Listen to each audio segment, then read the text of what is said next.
கிறிஸ்துவுக்குள் அன்பானவர்களே, ஆண்டவர் இயேசு கிறிஸ்துவின் ஈடு இணையற்ற நாமத்திலே அன்பின் வாழ்த்துக்கள்.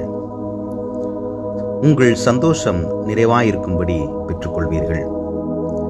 பரிசுத்த யோவான் 16 அதிகாரம் 24 எனக்கு அன்பானவர்களே, இயேசு கிறிஸ்துவின் உள்ளத்தின் ஆழத்தில் எப்பொழுதும் தமது பிள்ளைகள் நிறைவான சந்தோஷமுடையவர்களாகவே இருக்க வேண்டும் என்ற ஆவலே உள்ளது.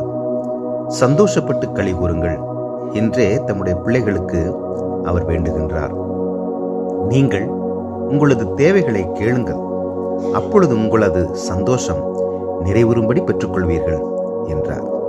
இந்த வாக்கினை வாக்கு மாறாத நம்முடைய தேவன் நமக்கு தந்திருக்கிறார்.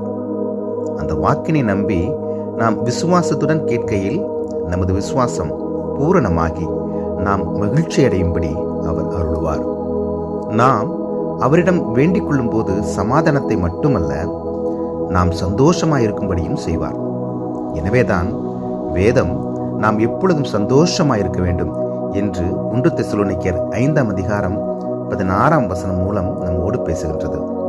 நாம் எப்பொழுதும் சந்தோஷமாயிருந்தால் எந்த ஒரு காரியத்தையும் மிகுதியாய் மன ரம்யமாய் நம்மால் செய்ய முடியும்.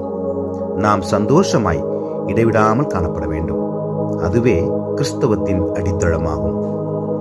கிறிஸ்துவுக்குள் நாம் பெறும் சந்தோஷம் நிறைவாய் பூரணமாய் காணப்பட நாம் இடைவிடாது அதற்காய் ஜெபிக்க வேண்டும். நிறைவாய் நாம் ஜெபிக்கையில் நிறைவாய் சந்தோஷம் அடைவோம். அதுவே நம்மை முன்னேறி செல்லும்படியாக கிருபை செய்யும். நாம் ஒருவரிடம் கேட்பதும் கேட்டுக்கொண்டதை பெற்றுக்கொள்வதும் அவர்களுக்கும் நமக்கும் உள்ள உறவின் நிறைவை காட்டுகின்றது. அதே போலத்தான் நாம் கடவுளிடம் கேட்பதும் கேட்பதை அவரிடத்திலிருந்து பெற்றுக்கொள்வதும் எவ்வளவு சந்தோஷம்! அவருக்கும் நமக்குமான உறவு, அவரில் நாம் கொண்டுள்ள சந்தோஷம் என்றென்றைக்கும் நிறைவாகும். எனக்கு பிரியமானவர்களே, அதுபோல நன்மைகளையும் கிருபைகளையும் சந்தோஷத்தையும் நாம் பெற்றுக்கொள்ள தேவன் தாமே இந்த நாளிலே நம் ஒவ்வொருவருக்கும் கிருபை அளிப்பாராக. ஜெபிப்போம்.